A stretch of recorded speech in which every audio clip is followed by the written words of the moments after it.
Baiklah, Assalamualaikum warahmatullahi wabarakatuh. Nama saya Uli Golibudin, mahasiswa STAR CKPN, angkatan 2018. Saya akan menjelaskan sedikit tentang materi rekonstruksi bangunan cagar budaya. Baiklah, ini ya, langsung ke PPT-nya ya.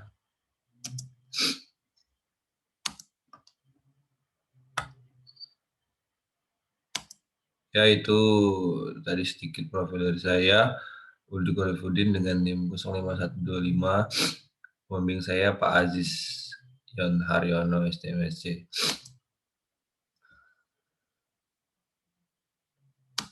Nah, saya akan menjelaskan sedikit materi tentang rekonstruksi. Menurut KBBI, rekonstruksi adalah pengembalian seperti semula.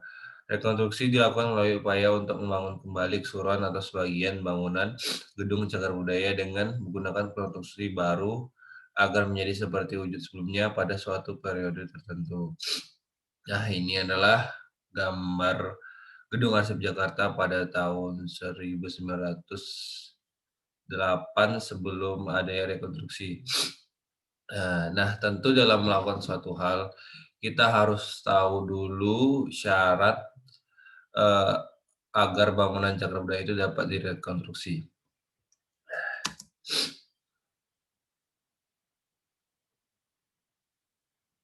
Nah, persyaratan bangunan gedung cagar budaya yang direkonstruksi itu ada dua. Setiap bangunan gedung cagar budaya yang dilestarikan harus memenuhi syarat administratif dan teknis. Dua-duanya sudah tercantum dalam permen yaitu peraturan menteri.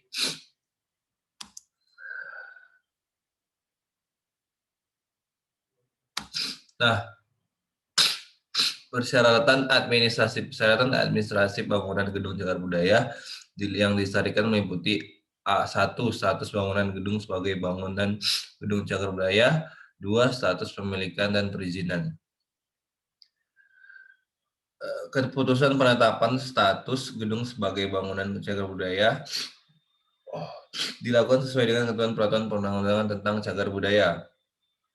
Status kepemilikan juga diatur pada ayat 1 huruf B meliputi status kepemilikan tanah dan status kepemilikan bangunan gedung cagar budaya yang dikeluarkan oleh instansi berwenang. Tanah dan bangunan cagar budaya dapat dimiliki oleh negara, swasta, negara lain, masyarakat, hukum adat, atau perseorangan. Berikut adalah persyaratan administratifnya.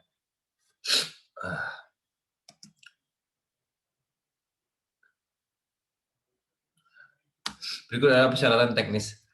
Persyaratan teknis bangunan gedung cagar budaya dilestarikan meliputi 1. Persyaratan tata bangunan, 2. Persyaratan keandalan bangunan gedung cagar budaya dan persyaratan pelestarian.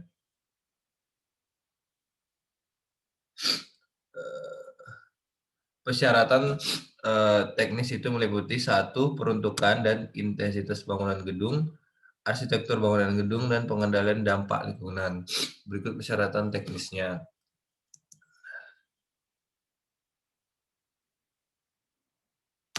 Nah, hal pertama yang Anda harus lakukan jika Anda memiliki bangunan telah ditetapkan sebagai bangunan cagar budaya yang akan direkonstruksi adalah melakukan kajian identifikasi dan mengusulkan penanganan pelestarian.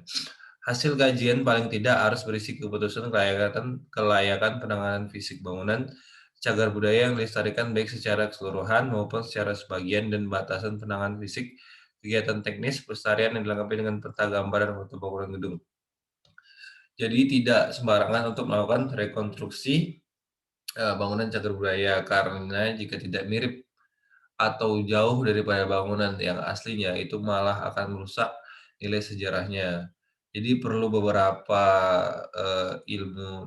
disiplin ilmu dalam melakukan rekonstruksi cagar budaya.